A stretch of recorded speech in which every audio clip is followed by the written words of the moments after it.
এখানে দেখো একটা অঙ্ক দেওয়া আছে, গসাগু আমাকে বার করতে হবে। তাহলে প্রথমে আমি প্রথম দিয়ে কি লিখতে পারি?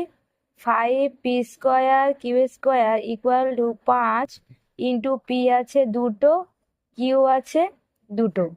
দেখো 10কে আমি কিভাবে ভাঙতে পারি? 5 2 10, 5 গুণ 2 গুণ পি আছে দুটো, কিউ আছে দুটো।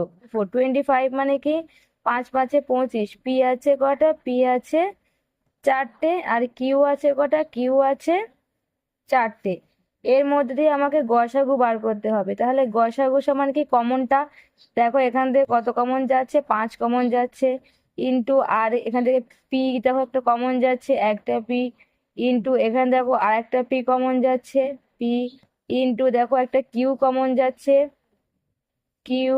ইন্টু এখানে আর একটা কিউ কমন যাচ্ছে, কিউ। কি হচ্ছে? 5 2 P 2 Q, P square Q square, এটাই হয়ে গেল।